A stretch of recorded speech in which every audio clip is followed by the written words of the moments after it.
Alright, today we're going to look at how to make a universal Windows 7 DVD. Now, why would you want to do this? Well, if you say get a netbook and you want to wipe the hard drive because you got it used, but you don't want all the factory bloatware, well, you can't buy Windows 7 starter DVDs. You got to make a universal DVD or take the recovery partition the manufacturer gives you. So doing it this way, by making universal DVD, of course, will allow you to bypass all of the bloatware. However, I should mention this now. If you take this route to do a Windows 7 netbook recovery, you will lose all your files. Obviously, you'll lose the factory drivers that are included to make the setup work correctly, so you'll need to download those before you even wipe the netbook. Or if you have them on the netbook itself, put them on a flash drive first or something. And you'll lose the factory recovery partition, so if, say, your netbook goes down as a crypto locker or something, and you have to wipe the netbook quickly and start over because all your files are encrypted and you have nothing to lose, well, you're going to have to get your DVD in an external DVD drive or a flash drive, but we'll discuss this later on how you can do it. Now, I will note that anything done from this side is merely grabbing files. You will not be able to make this DVD over here.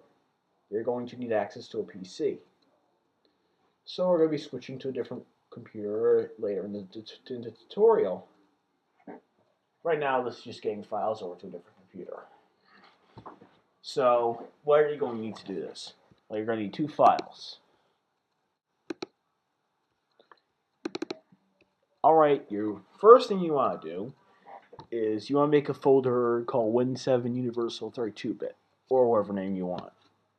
I chose this name because it's easy for me to remember. You're going to need a copy of the image for your Windows 7 you want to make. Well, let me make this clear, is the version you pick isn't important. We're going to be stripping this away. The bit version you pick is important in this case. So if you have a 32-bit only computer or a 32-bit license, you're going to need to pick a 32-bit copy of the operating system. Or if you have a 64-bit, you're going to need to pick that. 64-bit images do not work on 32-bit machines.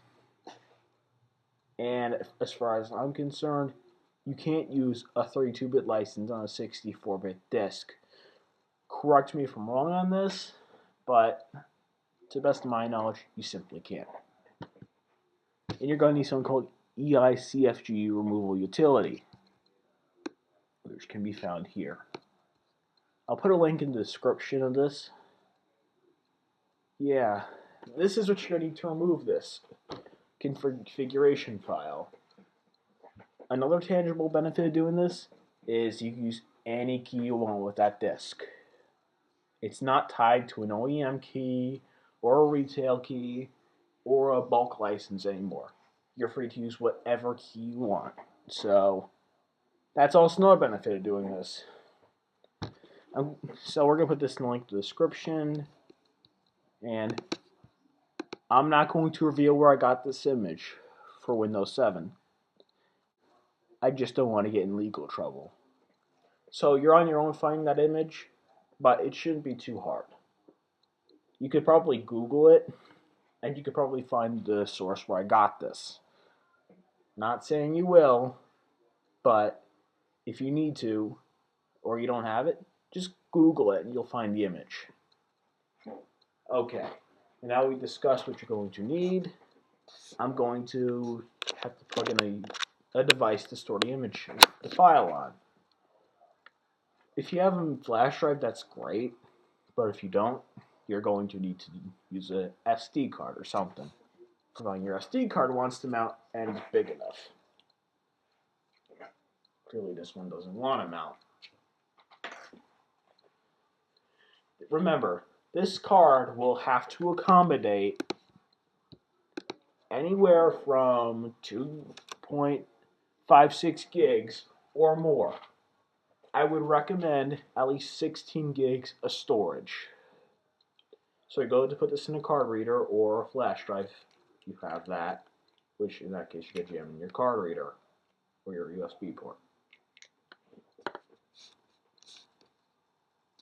Wait for it to show up on the side. Great, so we're going to copy this whole folder to your storage device you're dumping this to. Now let this copy. This may take a while. So we'll sit back, get some popcorn, and come back when it's done. After this is done, we're going to go to my PC to finish this off. Alright, so just sit back while it does this, and then we'll be in our merry way. Alright, as you see, we're over on the Windows 7 side of this thing. And right now I'm going into my Windows Explorer, and I'm going to go to my SD card.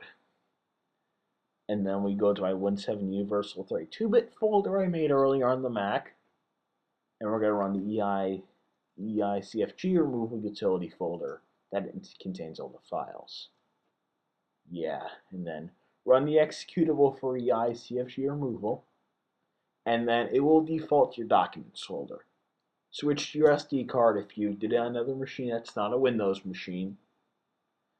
Or if you did it on a Windows machine from the get-go, switch to your downloads folder if that's your default folder. The documents folder's where it likes to default to, but 9 times out of 10 they don't change it. It's in the downloads folder, and both of the files will be there. You're going to want to go find the file and then open it through the program. It will remove the ICFU file. Now I did intend to test this over on the PC side of things with VMware Player, but it didn't work out so hot.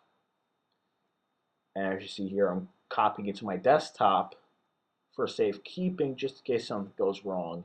I need to go back and burn it really quick on a new disk, so I have some safety if I ever need to make this disk again. I don't have to redo this procedure. Okay, so let's see if this works. Next, install now. Setup is starting. Another use I forgot to mention is, once again, going back to netbooks. Say if you get a netbook for cheap, right? And you want to install Linux because you know it's a better operating system for smaller machines, and you don't want the limitations that Windows 7 Starter comes with. This would be a great way to fix that problem. Oh, there we go. As you can see, it worked. So, yeah, there we go. There's how I make a universal disk. Now, the next part, we're going to be burning it, but I gotta get some media first, so be right back. Alright, so we're going to make the media now. Let me warn you how I'm going to do it now. I'm going to be using a DVD-R. This is a one-shot deal, so if this screws up, kiss your media goodbye, and you're going to get another disc. So have at least 2 ready should the machine lock up or something happen to it. That way you have fallback protection. Okay, so this is how you do it. Is you gotta put a DVD in your DVD drive, obviously. Let that load up. While it does its stuff. Yeah, I actually remember where it was last time when the machine locked up and I had to waste a disk.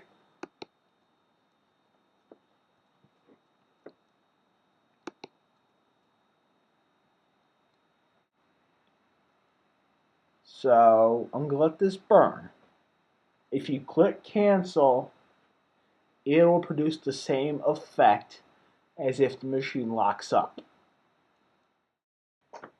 Okay, one last tip. Let it verify the media. This will tell you if there's any potential problems. If you find any problems, even potential ones, throw it out and burn another one. Because this media will be mission critical if your machine fails.